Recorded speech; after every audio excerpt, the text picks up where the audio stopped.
Pemirsa beriman, sosok Mukidi memang sedang menanjak popularitasnya dan bisa dibilang menjadi sebuah fenomena di masyarakat. Beragam kisahnya yang mengocok perut banyak dikutip dan disebarluaskan melalui media sosial serta aplikasi perpesanan. Tokoh Mukidi yang terkadang diceritakan sebagai pelajar, remaja atau pemuda atau seorang pria yang telah berkeluarga dipastikan tidak menyeratkan satu orang. Ditambah lagi asal-muasalnya yang terkadang diceritakan sebagai pria dengan logat berbagai daerah di Indonesia. Disebut-sebut menekankan bahwa dia merupakan orang Indonesia asli. Di balik nama Mukidi, ternyata ditemukan nama Sutantio Mukhlas yang berasal dari Banyumas, Jawa Tengah.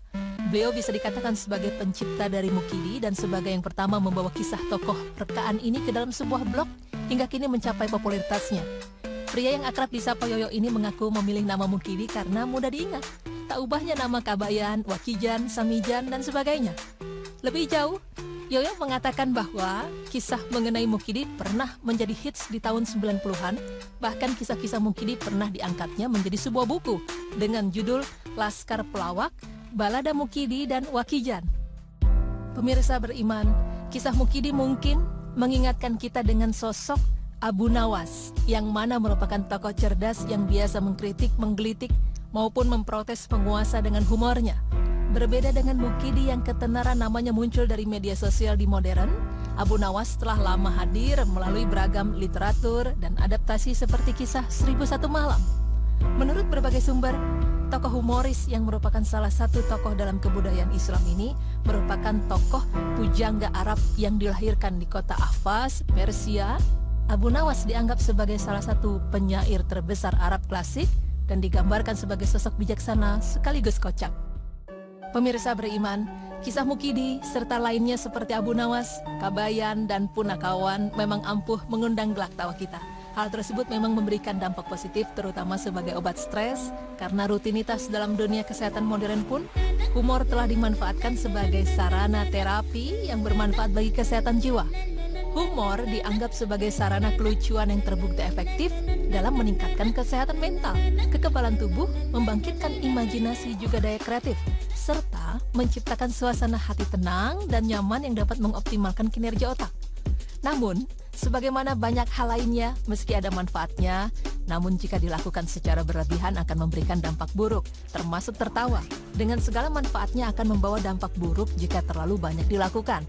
Sebuah studi yang diterbitkan dalam British Medical Journal menyatakan bahwa tertawa terlalu kencang terbukti berbahaya bagi kesehatan. Dikatakan bahwa tertawa berlebih dapat menyebabkan pingsan, artimia, dan ruptur jantung.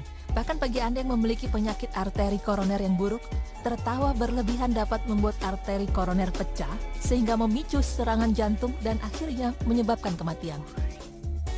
Dalam pandangan Islam, pada hakikatnya tawa merupakan salah satu nikmat yang Allah berikan kepada manusia. Allah Ta'ala berfirman, dan bahwasanya dialah yang menjadikan orang tertawa dan menangis. Quran Surah An-Najm ayat 2. Islam tidak melarang umat manusia tertawa, apalagi dengan banyak manfaatnya bagi tubuh seperti yang telah disebutkan. Rasulullah Shallallahu Alaihi Wasallam sebagai sebaik-baiknya panutan pun, meski dikenal sebagai pemimpin yang tegas dan berkarisma, juga dikenal menyenangi humor. Tidak benar adanya pandangan bahwa Islam itu kaku, tidak memperbolehkan canda serta tawa.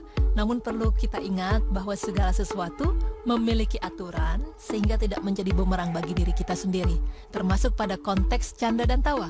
Seperti dikatakan oleh Abul Fat Al-Busti rahimahullah, berikanlah istirahat pada tabiatmu yang serius, santai terlebih dahulu dan hiaslah dengan sedikit canda.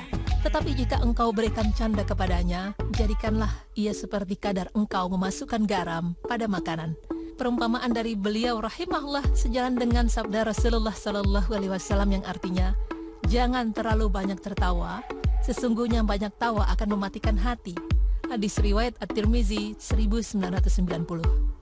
Canda serta tawa berlebihan dikhawatirkan dapat membuat manusia tidak terpengaruh hatinya dengan berbagai ujian, cobaan, dan musibah dari Allah Ta'ala, sehingga dapat menimbulkan kecintaan berlebih pada dunia dan lupa pada akhirat, yang menggambarkan kelalaiannya sebagai seorang muslim. Pemirsa, tawa yang berasal dari humor serta canda memang memberikan kesegaran tersendiri bagi jiwa kita. Namun sebagai umat Islam yang baik, beberapa hal perlu diperhatikan supaya pada akhirnya tidak menimbulkan kerugian pada diri kita. Semoga apa yang kami paparkan bisa bermanfaat dan semoga Allah Ta'ala senantiasa memberikan rahmat serta nikmatnya kepada kita semua. Amin.